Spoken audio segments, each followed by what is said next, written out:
तो प्रथमे मु मोर ओडिशावासी को नमस्कार जनइबी।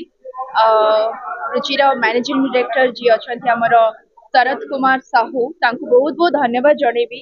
Actually he has done a tremendous job. आउ से जो मार्वेलस वर्क से करचंती से केवल भल प्रोडक्ट नुह तार जो क्वालिटी से तो प्रमाण कर सारी 50 वर्ष है से सब कस्टमर्स मान बहुत भल भल जिनस दे आसुचंती।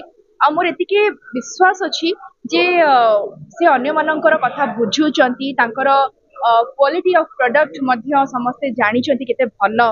तो बस एतिके विश करबी से जो प्रयास करिचंती आगु को बढ़ेचंती निजर रुचि को से एमती आगे चलंतु आगु को बढ़ी चलंतु एतिके विशेष रहिला मोर। एंड खाली एबे गोटे हाँ डेफिनेटली मुझे कहना चाहिए अभी जो फेस्टिवल बोनांजार ऑफर चली ये ऑफर रे बहुत सारा प्राइजेस जीति पार्टी कस्टमर्स माने एम्प्लॉइज माने एमती कि कार जीतबार भी योजना अच्छी जीतुचंती जमती कि स्विफ्ट डिजायर एबे जीतिबे एई कथाटा सुनिकी मोर लोभ भारी बढ़िलानी। मोर इच्छा होची मु भी जाऊँ गोटे ऑफर फफर मत मिल जाता कि मु भी स्विफ्ट डिजायर जीति जाती कि गोटे बढ़िया हुआ।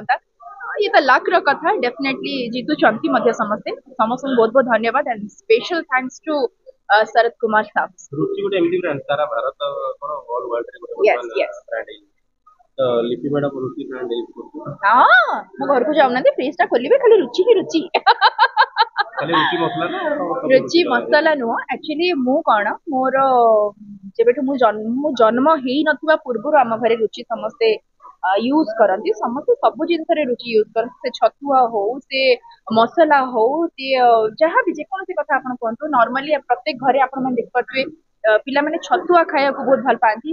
मो घरे मत भल लगे छतुआ खाया कि मो माँ कह तू किसी खा बा न खा छतुआ टी जो पेटर तो थी ना तो दिन सारा किसी न खाइले भी चलो।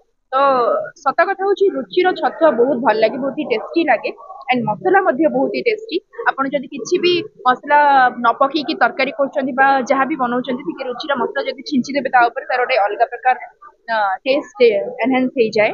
लिपि जेहेतु गंजाम डिस्ट्रिक्ट बिलोंग सकाळ पाइल पत्तन के पुरी उपमा खायो कथा काई छतुआ खायो कोन कहिबी कहंतु घर पा हमर माँ मानक कथा को कोन मना करी हबो सेटा तो केबे भी मना करी हबोनी।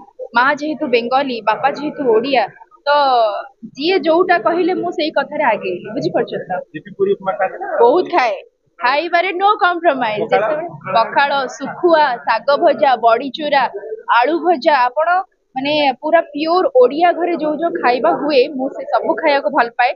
मते केबे भी बाहर जो जंक फूड अच्छी से खाइबा को केबे भल लागेनी और केबे केबे देखि नथिबे जे मु बाहर को जाई कि कोनोसी होटल रेस्टोरेंट रे बसी कि बाहर खाइबा मु सब बेले जेते परिश्रम थाउ जेते शूटिंग थाउ लेट नाइट हो मु घर को आसिला परे मो परिवार सहित साग भजा पखाड़ भी होना कहीं मु घरे खाए और घर खाइबा को भल पाए। सब दर्शक मन सब गोटे प्रश्न उठी मारे लिपि मैडम आज के डेट रे आगु जे देते ती तुम और किसी सुंदर हो जाता छतुआ से भी रुचि छतुआ।